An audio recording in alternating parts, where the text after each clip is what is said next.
Hello students, welcome to English lecture. Today we will discuss some more paragraphs from the lesson The Call of the Soil. In the previous paragraphs we have seen that the writer was in search of a traditional variety of rice that is called Kasbah. And now what happened with Kasbah that we will see in these chapters.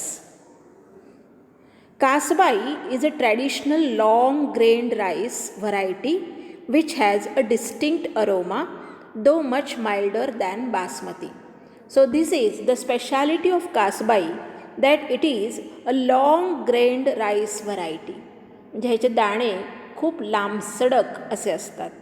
Which has a distinct aroma. Distinct means very special aroma, smell, a good smell of that rice come out. Though much milder than basmati, but milder than basmati. बासमतीपेक्षा थोडासा कमी स्वाद किंवा वास असलेला, परंतु अतिशय सुंदर वास असलेला असा हा एक भाताचा प्रकार आहे. It is a long duration crop. Another feature of this crop is it is long duration crop. हा भात उगवायला खूप वेळ लागतो. And most of older people remembered growing it years ago. And this is very old variety of rice. So most of the people, they remembered that yes, this rice was grown in the old days. But they all shook their heads when I asked them about the seeds and told me that it had disappeared. But when he asked the villagers about the seeds of that rice, then they shook their head and they said that no, we cannot find it because it had disappeared. भाताचा हा प्रकार आता जवळजवळ नाहीसाच झालेला आहे आणि त्यामुळे आपल्याला बियांसाठी हा भात मिळू शकणार नाही असं त्यांनी त्या रायटरला सांगितलं. The tales of Kasbai made us more determined to get it, but the writer got more and more information about the rice Kasbah, and then he fixed his mind. He determined that yes, I will take this crop only. So the tales of Kasbah, tales means here stories of Kasbah, made us more determined to get it. जसं जसं त्याच्याबद्दल माहिती मिळत गेली तसं तसं हाच भात किंवा ह्याच प्रकारचा भात आपण आपल्या शेतामध्ये पेरायचा याचा निश्चय होत गेला. We decided that if we did not manage to get some seeds this would be a great rice to grow. जर थोडासा सीड्स मिळाले, थोडेसे बियाणं ह्याची मिळाली तर हा एक अतिशय चांगला प्रयोग होईल आणि एक आपल्याला भाताची वेगळी व्हरायटी जी पूर्वी होती ती आपल्याला पाहायला मिळेल असं त्यांनी निश्चय केला. So I thought the government may know something about it. निदान गव्हर्नमेंटच्या ऑफिसर्सकडनं काहीतरी माहिती मिळेल किंवा काहीतरी आपल्याला मदत मिळेल अशा इच्छेने हा गव्हर्नमेंट ऑफिसर्सकडे गेला. A visit to the agricultural officer was enlightening. पण ती जी भेट होती ॲग्रिकल्चरल ऑफिसरला ती मात्र it was waste of time. How we will see. He had not even heard of this rice variety. So, the agricultural officer did not know anything about Kasbah. Even he hadn't heard the name of it. त्याचा नावसुद्धा कासबाईचं त्याने ऐकलं नव्हतं. He said, the villagers were taking me for a ride and there was no rice by this name. त्याने सांगितलं that villagers were making fun of the writer. They were taking him for a ride means here they were making fun of the writer. ते त्याचा थट्टा करतायत, त्याला फसवतायत. And there was no rice by this name. आणि अशा प्रकारचा भात किंवा अशा प्रकारे भाताचे प्रकार आहे हे सुद्धा त्याला माहीत नव्हतं. He rattled off the names of a number of latest hybrids.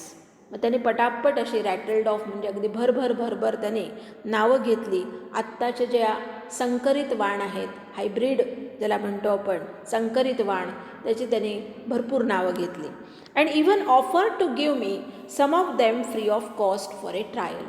आणि ट्रायल घेण्यासाठी, एक प्रयोग करून बघण्यासाठी त्याने याचे बियाणं, संकरित बियाणं अगदी फ्री ऑफ कॉस्ट, म्हणजे कोणतेही पैसे न घेता मी उपलब्ध करून देईन असं आश्वासनही दिलं. Cursing myself for wasting time with him, I moved on to the next destination. So the writer cursed himself. त्याने स्वतःलाच बोल लावले, स्वतःलाच त्याने शिव्याशाप दिले की कशासाठी आपण हा वेळ घालवला. For wasting time with him, I moved on to the next destination. आता दुसऱ्या प्रकारे आपल्याला कासबाईचा शोध लावता येईल का, याच्यासाठी रायटरने आता शोधायचं ठरवलं. This time it was the Adivasi Mahamandal at Kasa which buys rice from the adivasi villagers on behalf of the government. यावेळेला आदिवासी महामंडळ कासाचं जे होतं तिथे तो गेला की जे सरकारकडून, सरकारतर्फे आदिवासींकडून, आदिवासी खेडूतांकडून राईस जो आहे किंवा भात जो आहे त्याचं व्हरायटी विकत घेतं. Kasbai did not figure in their files. त्यांच्या फाईलमध्ये सुद्धा कासबाई काही नाव आढळलं नाही. A good indication why people did not grow it anymore. आणि हे लक्षण होतं की मुळातच लोक कासबाई का पिकवत नाहीत याचं कारण तिथं कळलं. First reason was the market itself did not recognize the rice. So market was unknown about this variety. So if you grew it, you would not be able to sell it. मार्केटमध्ये लोकांना जर ही variety असते हेच माहीत नाही तर ते विकत कसे घेतील. However, the officer in charge here had more knowledge of rice and did remember Kasbai being sold to him a few years ago. पण इथला ऑफिसर मात्र त्याला भरपूर ज्ञान होतं आणि त्याने सांगितलं की काही वर्षापूर्वी कासबाई विकलं जात होतं.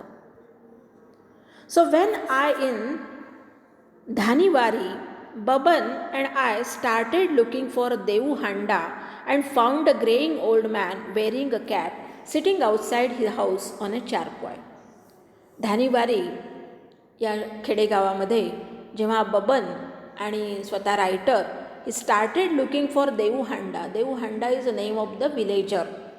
And he found a graying old man wearing a cap sitting outside his house on a charpoy. बाहेरच्या खाटेवर तो माणूस, जो अतिशय वृद्ध झालेला माणूस, त्यांना देवहांडा नावाचा दिसला. An ex-सरपंच, he was ex-सरपंच, former sarpanch, तो माजी सरपंच होता of the village. He had acres of land and he had much land in his property. त्याच्याकडे भरपूर शेती होती. A huge house, मोठं घर होतं, and a large family, and his family was very big. So in this way, this information is about Devohanda, the ex-sarpanch of the Dhaniwari village. After exchanging the usual pleasantries, we came to the topic of Kasbai. Here pleasantries means formal talk about, yes, how do you do, good morning, whatever, greetings. So that is called usual pleasantries. After exchanging the usual pleasantries, we came to the topic of Kasbai. आधीचं औपचारिक बोलणं झालं, काय कसे आहात, हवा पाणी सगळ्या गप्पा झाल्या आणि मग कासबाईचं नाव बोलण्यात आलं. The mere mention of Kasbai and Devohanda drifted into the past. देवहांडाचा रिस्पॉन्स किंवा त्याची रिॲक्शन काय होती, he drifted into the past. To drift in the past म्हणजे भूतकाळात रमणे. फक्त कासबाईचं नाव काढले की देवहांडाची रिॲक्शन होती, he drifted into the past, he remembered the past. His eyes turn dreamy, त्याचे डोळे स्वप्नाळू झाले, जणू ते आता पास्टमध्येच तो होता. And with a tremble in his voice, आणि थरथरत्या आवाजात, he told us how the entire village at one time grew only Kasbai. की याच गावामध्ये सबंध विलेजर्स, सगळे गावकरी फक्त कासबाईच पिकवत होते, हे तो सांगत होता. He said, there was a time when people passing our village during lunch time would be forced to stop and ask for a meal. जो माणूस आमच्या गावात लंच वेळेला म्हणजे जेवणाच्या वेळेला आमच्या गावाच्या जवळून जात असे, तो त्याला जेवण घ्यावंसं वाटत असे. He was force to take the meal. जेवण खावंसं असं वाटत असे. का? Because of such was the alluring aroma of कासबाई.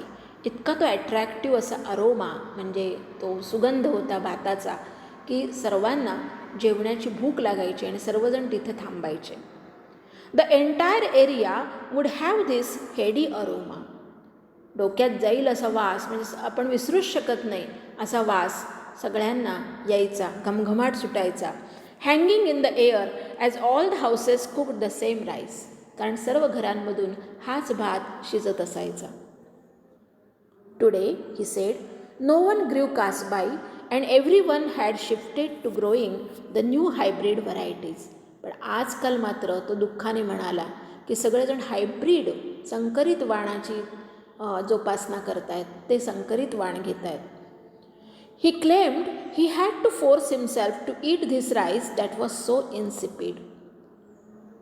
जे ऑर्गॅनिक केमिकल आणि फर्टिलायझर्स वापरून जे हायब्रिड जात घेतली जाते तो भात मला अगदी फोर्सफुली म्हणजे बळजबरीने खावा लागतो आहे की ज्याच्यामध्ये चव नाही आहे, इन्सिपिड आहे असं तो सांगितलं.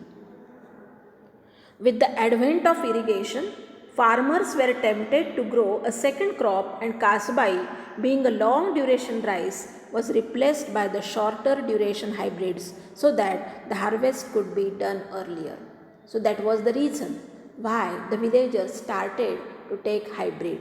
Because hybrid we get the crop in a very small duration. It is not for a long duration. हायब्रिडचं पीक हे 3-4 महिन्यामध्ये येऊन जातं, पण इथे कासबाई यायला मात्र खूप वेळ लागतो आणि म्हणून एकाच वर्षात 2 पिकं घेण्यासाठी हायब्रिडचा वापर शेतकऱ्यांनी सुरू केला. That is the first reason. This ensured that the farmers could take up a second crop. आणि त्यामुळे फार्मर्सना एकाच वर्षात दुसरं पीक घेण्याची सुद्धा संधी मिळू लागली. हे त्याचं मुख्य कारण होतं. So in this way we have seen that how Kasbai was on extinct. Extinct म्हणजे नाहीसे होणं. कासबाई ही जात जी आहे भाताची की अतिशय सुंदर वास असणारी ही भाताची जात, लांब तांदूळ असणारी ही भाताची जात की ती हळूहळू नाहीशी का झाली, की जी खरोखर स्थानिक होती आणि ती नाहीशी का झाली याचं कारण आपल्याला इथं मिळतं आहे. एकतर लोकांना ही जात आहे हे माहीतच नाही. दुसरं असं की ही लाँग ड्युरेशनचं क्रॉप आहे, खूप वेळ हा त्याला उगवायला लागतो आणि म्हणून या शेतकऱ्यांना एका वर्षात 2 क्रॉप घेण्याची सवय असल्यामुळे किंवा त्यांना अधिक पैसा मिळेल असं वाटल्यामुळे त्यांनी हायब्रिड व्हरायटीज घ्यायला सुरुवात केली आणि त्यामुळे कासबाई मागं पडली. हे आपल्याला इथं दिसून येते. I hope you might have understood the lesson very well. And now we will in the next lecture we will see some more paragraphs of this same lesson and we'll complete the lesson in the next lecture. So I hope you will read the lesson at home very carefully. You will find out the difficult words and you will find out the meaning of these words, and in this way you can try to understand the lesson, entire lesson, and you can solve the problems. So till then, thank you very much.